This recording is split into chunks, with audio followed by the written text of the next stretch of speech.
Parece que hubo una era en los 2000 en la que la adolescencia era el máximo apogeo de nuestras vidas. Productos de todo tipo enfocados a este target teenager que parecía acaparar la atención total de los medios.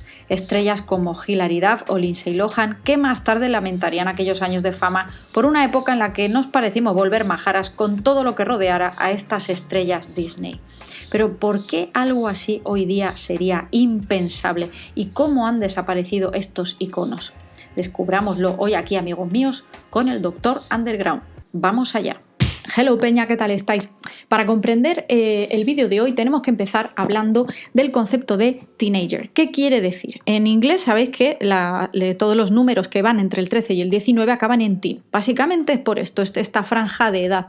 Aproximadamente puede ser diferente de unas personas a otras, pero obviamente hay que determinar una franja en la que se producen todos estos cambios psicológicos, sociales, hormonales, en fin, una locura de etapa que todos hemos vivido y que para muchos de nosotros ha sido un auténtico calvario. Según la revista médica The Lancet, aquí se sugirió que esta adolescencia, esta era de los teenagers, se está alargando cada vez más, llegando a los tardíos 20, por diferentes razones, principalmente también laboral, porque la gente cada vez está abandonando más tarde el hogar de sus padres y muchos de ellos están volviendo, ¿no? Y digamos que estás todavía como metido en ese nidito y cada vez estamos más obligados por la sociedad que nos rodea a madurar muchísimo más tarde. Vamos también a apuntar unos aspectos que hacen que esta afirmación sea una paradoja de cierta manera, porque conforme van pasando los años, van pasando las décadas, tenemos más acceso a toda la información, todas estas referencias,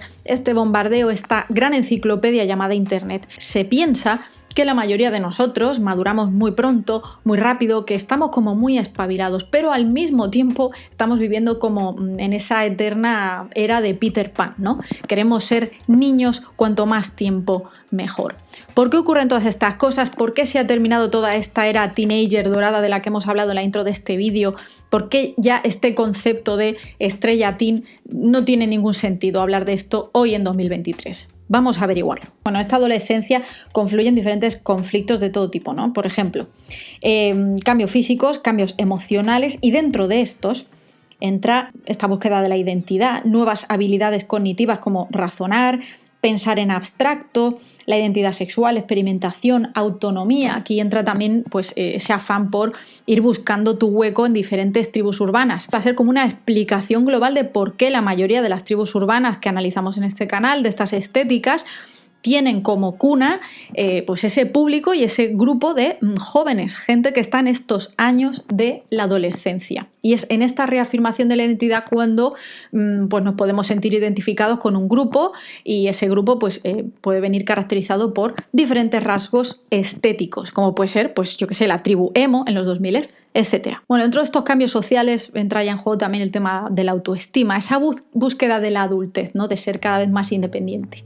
Y una de las primeras menciones que existen de la palabra teenager fue en la revista The Sketch, y se hizo relativo a la moda, relativo a la estética que vestían estos jóvenes en la época, e incluso en 1945 ya se mostraban esos outfits adecuados para esta etapa vital, ¿no? El hecho de darle un valor estético a esta etapa indica que hay un interés histórico en este momento. Estamos hablando de los años tardíos 40, años 50. Aquí hay un interés cultural, social respecto a los adolescentes, cómo se comportan, por dónde se mueven, en fin, y el porqué de sus actitudes. Incluso sabiendo que esta etapa de la adolescencia es algo que dista mucho de la adultez o de la niñez, los looks por los que se apostaba o lo que se recomendaba a los teenagers era vestirse lo más parecido a los mayores posibles. Entonces en este momento sí que es verdad que hay como un interés hacia esto de los teenagers, pero no una afirmación, ¿no? Y una celebración como tal de estos jóvenes. De hecho, la prensa les linchaba y les ponían como rebeldes sin causa, gente que estaba perdida de la mano de Dios, que a lo único que se dedicaba era a hacer actividades que no tenían nada que ver con los valores tan fuertes, arraigados en, bueno, pues estas familias religiosas, heteronormativas, etcétera, etcétera. Por ejemplo, tenemos este anuncio de Nestlé, que es una historieta en el West London Observer, y aquí se refleja, por ejemplo, a un teenager problemático, y en el anuncio, bueno, se viene a decir que con una tacica de Nestlé chocolate, pues se le va a pasar, ¿no? Los adolescentes en esta época, como no podría ser de otra forma, apoyaban todo movimiento que se saliese por la tangente, ¿vale? Estamos hablando de una era posmoderna, Dios ya no está en el centro de todo y están buscando alternativas de vida. Y lo primero que hacen es contradecir a sus valores familiares, valores sociales que se les ha inculcado desde la escuela, desde la religión, desde la política incluso. Entonces la mayoría de ellos pertenecen a estos movimientos, razón por la cual pues, los padres rechazaban de entrada todo lo que tuviera que ver con ellos. Por ejemplo, el rock and roll, este género musical que empieza a surgir, ¿no?, en esos años 40, años 50, género musical como tal mainstream, ¿no?, de la mano de Elvis, por ejemplo. Se ve como una música del diablo que lo único que incita es a un baile ahí provocador, ¿no? Para las familias esto era una herejía absoluta. Hay varias películas que reflejan muy bien este sentimiento, este rollo teenager. Tenemos en 1953 Salvaje con Marlon Brando, en el 55 Rebelde sin causa con James Dean y Rock Around the Clock en el 56. De todas estas películas hemos hablado en algún que otro vídeo porque influyen de manera determinante en el imaginario de estos jóvenes, incluso en su actitud. Se cuenta cómo en Rock Around the Clock, cuando se ponían los cines, los jóvenes terminaban la película y estaban desbocados, ¿no? Formaban hasta manifestaciones y unos líos que flipas ahí dentro de las salas, ¿no? Porque es que era tal la ebullición de energía, de libertad que sentían al ver estas películas en las que aparecían jóvenes pues expresándose de forma libre, viviendo su vida, digamos, desde ese punto de vista más rompedor, a la par que inocente, ¿no? Tengamos en cuenta también, respecto a esto del género rock and roll, que previo a esta década las etiquetas mainstream que se utilizaban sobre todo en Norteamérica para denominar los diferentes géneros musicales, pues por un lado estaba el pop mainstream, el rhythm and blues, R&B, y por otro lado el country. En Inglaterra, por ejemplo, va un poco diferente, de la mano de los Beatles y tal, pero como este no es un canal de música, para lo cual os recomiendo canales como Music Radar Clan o Matías Parman, pero claro, estas cositas hay que meterlas porque no podemos hablar de estética, no podemos hablar de sociedad sin hablar de música, ¿no? Fijaos en este anuncio de 1954 en The Tatler, en el que aparece un consejo para adolescentes para que sean más pulcros, más limpios, que se arreglen más, ¿no? Es una lucha constante de esa sociedad que quería que no creciesen tan rápido al mismo tiempo, ¿no? En Gris, por ejemplo, tenemos una buena representación de esta etapa, a pesar de que los actores eran mucho más mayores de lo que se supone que son en la película, pero esos problemas que rodean a la adolescencia, a esta época teenager, se reflejan muy bien. No os preocupéis que vamos a hablar de más pelis, pongo Gris como ejemplo porque es lo más mainstream y que la mayoría probablemente habremos visto. Luego, para entender cómo fue el tema de la juventud, de la adolescencia en décadas venideras, os recomiendo mucho que veáis diferentes vídeos que hemos tratado en este canal acerca de diferentes estéticas. En los 60, 70 tenemos a los hippies, punks, en fin, todos estos vídeos los tenéis en listas de reproducción en el canal y os podéis sumergir ahí en el universo de Mariteri. Hemos hablado incluso de la primera tribu urbana que se considera que son los Teddy Boys. Esto es imprescindible, de verdad, así que no dudéis en cuando acabe este vídeo, quedáis por aquí de paseíto y vais completando information. El alejamiento generacional con los padres también hace que esta incomprensión sea en cierto modo lógica, ¿vale? Y bueno, cada vez los adultos están más concienciados de cómo tienen que lidiar con esta etapa de la adolescencia, siendo más comprensivos, no banalizando los sentimientos de un adolescente, ¿no? Porque en esa época, claro, tienes ahí una ebullición de todo tipo que de verdad a veces sientes que no te entiende nadie. A mí me pasaba incluso de subirme al coche con mi familia y ponerme los cascos y no querer saber nada de nadie sin tener ningún problema explícito del que poder hablar o que poder expresar, ¿no? Esto es una movida que quizá en los institutos debería haberse normalizado o visibilizado más, al menos en mi época. Hablemos también del concepto coming of age, que muchos vídeos de YouTube tratan pues con estética, con música, tal, y muchas veces el término como que no sabemos exactamente a qué se refiere. También se refiere a los teenagers, a los adolescentes, y es otra manera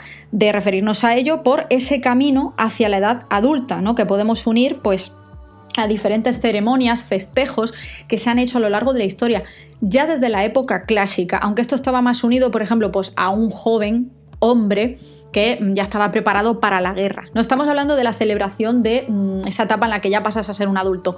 Por ejemplo, en Latinoamérica pues tenemos esta ceremonia de quinceañeras, en España esto de los quintos, en muchas fiestas de los pueblos. Me gustaría que en vuestro país en concreto me digáis exactamente qué celebraciones hay para este paso, para este escaloncito. ¿En qué momento esto de la adolescencia es tan celebrado como para destinar productos, bienes y servicios de consumo destinados precisamente a esta franja, ¿no?, de edad, a estos adolescentes? ¿En qué momento se capitaliza? Cuando hablamos en este canal de capitalizar, básicamente nos referimos a que en el momento en el que a algo se le busca la rentabilidad, ¿eh? Y además es que todo es potencialmente monetizable, capitalizable, entonces no quiero tampoco que de tanto repetirlo se banalice en este canal, simplemente nos referimos a ese momento en el que diferentes empresas empiezan a idear productos, tanto audiovisuales como materiales, para esos adolescentes. Es inevitable que el cine, la radio hayan supuesto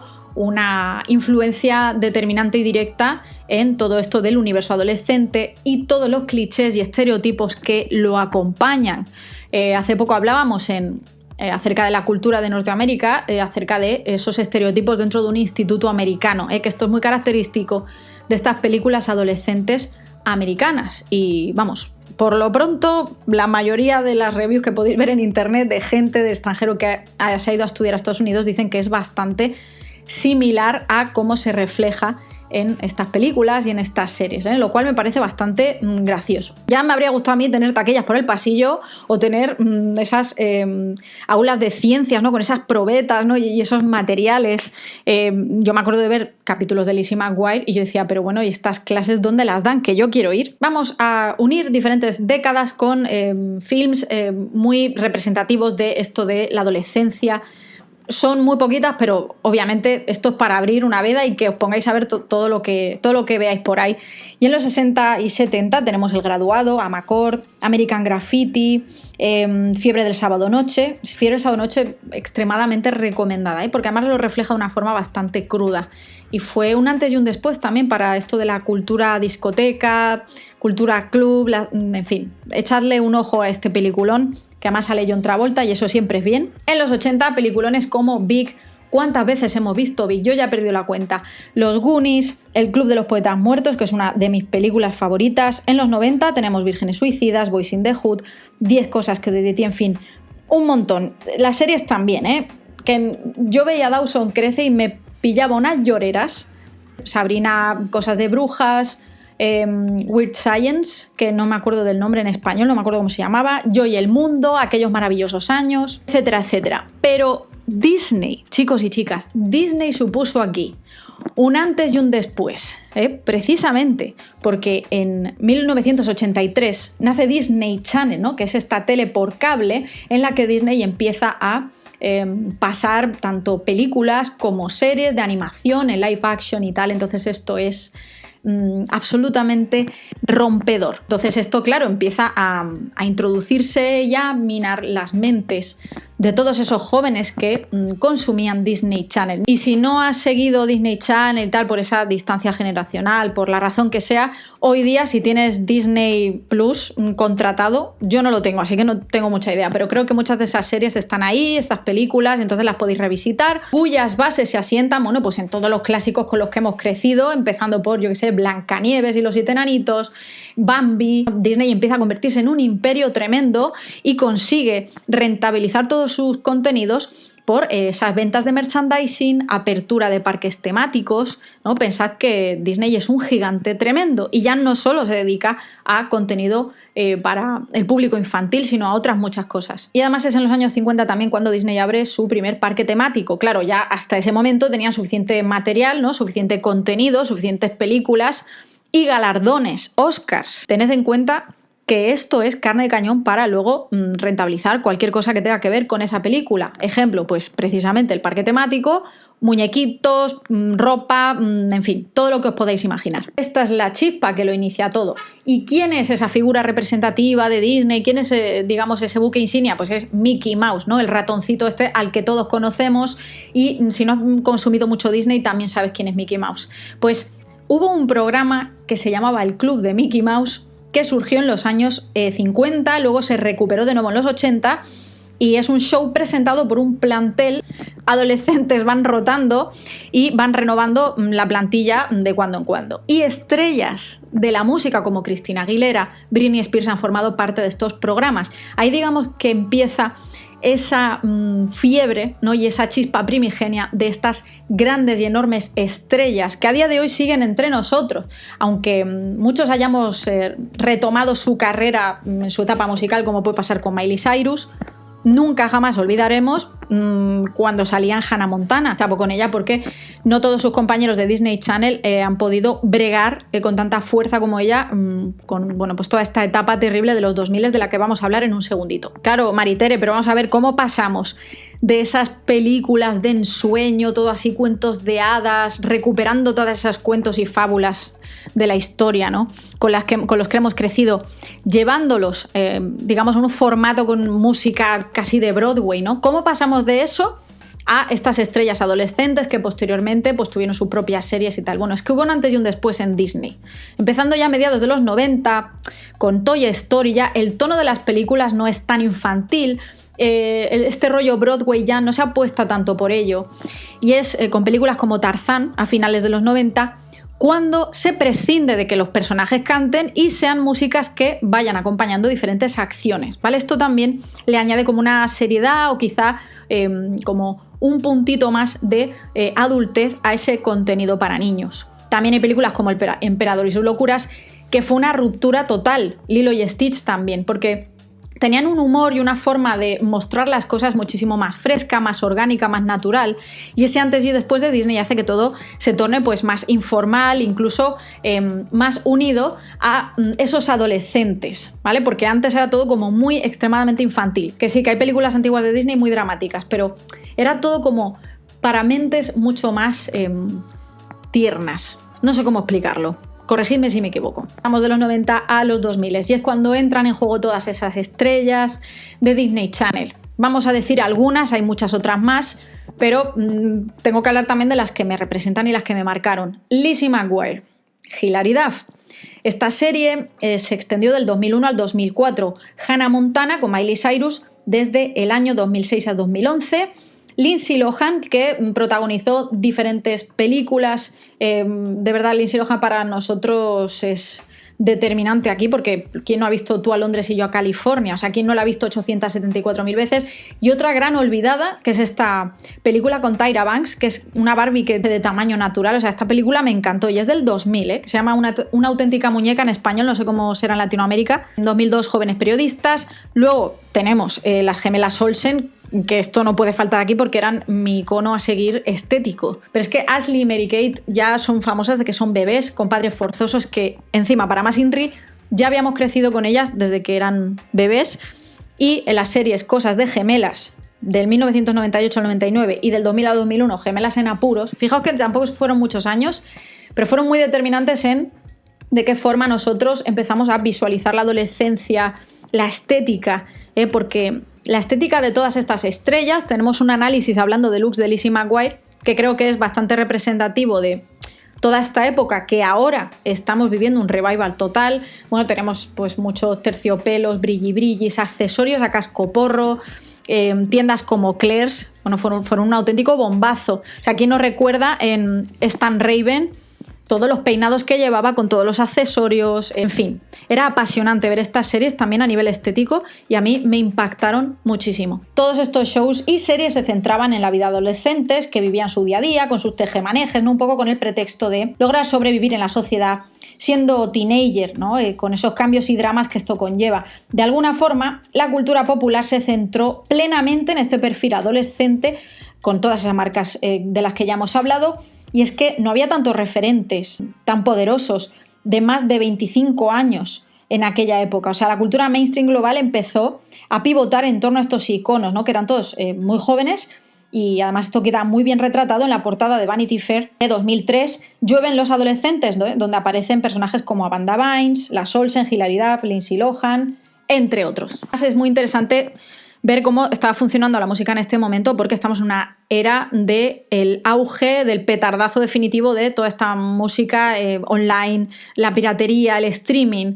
Que era una época dorada para internet, pues imaginaos, el poder hacer que estas estrellas además tuvieran como una carrera musical paralela mega producida, que no hacía falta ni que supieran cantar muy bien, pues oye, ole que ole, discos de Hilary Duff que me he escuchado hasta la saciedad, temazos como Fly, como Clean, o sea, la verdad es que se hicieron cositas interesantes, pero realmente el quid no era que fuesen cantantes, sino hacer que fueran todo un producto. Entonces, de esa personita, como podía ser Miley Cyrus, pues intentar exprimir y sacar lo máximo posible, y de esto tenemos testimonios y tenemos videoanálisis a tope en YouTube, sobre todo de Miley Cyrus, porque actualmente lo está petando estratosféricamente. Hilary Duff está un poco más ahí entre bambalinas. Amanda Bynes, la pobre mía, pues no está bien actualmente. Raven se desmarcó por completo y renegó total de esta época. Selena Gómez, en fin, que podríamos tirarnos aquí todo el día. Pues entonces, ¿por qué, Maritere? ¿Por qué ya no podemos hablar de esta era teen, de estos teenagers de éxito, estas estrellas adolescentes? Porque ya la adolescencia ya no está como en el centro del universo de los jóvenes. Todas estas sitcom, todo este rollo ya ha quedado muy atrás, ¿eh? Y no estamos hablando de que no se aprecia a día de hoy a nivel estético, ni que la gente recupere y aprecie a todas estas estrellas, sino que a nivel de cultura mainstream ya dan igual. O sea, hoy en día la gente consume otro tipo de cosas, consume en TikTok, Instagram, a diferentes influencers, que son ya esos referentes en los que la gente se ve reflejada, es algo mucho más cercano. Estas estrellas Disney estaban muy alejadas a lo que nosotros podíamos aspirar. Además es esa cultura norteamericana metida con calzador a tope, y no por ello dejo de amarlo, porque vamos, para mí el impacto que fue toda esa estética, todas esas historias, los diferentes problemas con los que Lizzie McGuire se enfrentaba, o sea, para mí fueron determinantes. Pero claro, esto te acababa creando una idea un poco distorsionada de qué era realmente la adolescencia y en qué tenía que consistir. De hecho, yo me sentía un poco desdichada porque decía, joder, ojalá mi instituto fuese así, ojalá tuviera pues una mejor amiga como Miranda, en fin, todo este tipo de cosas. Claro, al mismo tiempo, hoy en día, esa cercanía con estos celebrities, con estas estrellas, hace que ellos puedan ser los dueños de su propia narrativa. Y si hay algo injusto y si pasa algo que no debe ser, enseguida se puede decir, enseguida se comparte, la gente empatiza. Tengamos en cuenta que todas estas estrellas, como Amanda Bynes, pues no han acabado muy bien, y es por esa presión mediática. El público y los fans intentaban exprimirles al máximo cualquier chisme, cualquier cosa, ¿no? Además era una época, sobre todo principios de los 2000, que era terrible para todo esto de la prensa amarillista. O sea, mirad Britney Spears, o sea, la pobre mía. Hoy en día, saber maquillarte, saber vestirte, tal, tenemos tantas referencias, tanto bombardeo. Tenemos una persona en YouTube explicándonos qué está de moda y podemos adquirirlo por módico precio. En nuestra época no había acceso a ropa fashion para adolescentes, ¿eh? Tomaos ahora un segundo y me escribís en comentarios vuestras impresiones acerca de esto de joder, nos las veíamos y nos las deseábamos para conseguir ropa un poco fashion. Era horrible, incluso para niños pequeños. Hoy en día te vas a H&M, pero vamos, con un drip increíble, pero en esa época imposible. Bueno, no hay más que ver fotos nuestras de cuando éramos pequeños y adolescentes. O sea, mi ropa, la ropa así más cool que me podía comprar, pues era alguna prenda del mercadillo. Pero desde luego Zara no hacía líneas para adolescentes. A mí me costaba encontrar ropa para mi edad. Os estoy hablando de cuando tenía 14 años. Era imposible. Y claro, tú ves Euphoria y puedes seguir a esa actriz que ha hecho esa serie y verla en su vida real, en su día a día, en su perfil de Instagram. Y esto hace que sea todo mucho más cercano, ¿eh? Así que hoy sería imposible encumbrar de esa manera a esas estrellas adolescentes. Y bueno, y muchísimo menos perseguirlas y hacer de su vida un calvario. La salud mental se ha visibilizado enormemente. Esto va unido a esto que os he dicho de que si hoy surgiesen estrellas Disney así, sería intolerable que tuviesen prácticas con ellos abusivas y explotar su imagen al máximo, ¿no? Siendo niños como eran todavía. Hoy en día no confiaríamos en un consultorio de la loca, ¿eh? ¿Os acordáis de estas revistas adolescentes, la Bravo, la Super Pop? Pues todas estas tenían un consultorio en el que la gente exponía sus dudas, pero de todo tipo. Y además dudas muy inocentes. O sea, se veía que en esa época que estamos totalmente metidos en el huevo. Además, esto me hizo gracia, no sé en qué artículo lo leí, pero la cultura de centro comercial ha muerto. ¿Quién no veía una peli o una serie de adolescentes y se iban a pasar la tarde a un centro comercial? O sea, ¿alguien me puede explicar qué clase de actividad social era esta? A un centro comercial, hombre, yo a mucho tirar me iba a jugar a los bolos, pero es que se iban de compras. O sea, esto de la cultura mall culture, o como se llame, también ha muerto. Es verdad que en detrimento de eso, pues a lo mejor se tiran toda la tarde haciendo TikToks. Puede ser, pero esto de la cultura mall está muy unido, a todas estas estrellas, a toda esta época teen. Creciste con todas estas estrellas, ha cambiado tu perspectiva acerca de todas estas actrices y actores. Por favor, comentádmelo abajo. Podéis apoyar este contenido desde 4 euros al mes a través de Patreon, PayPal para propinas y nos vemos muy pronto en la próxima entrega.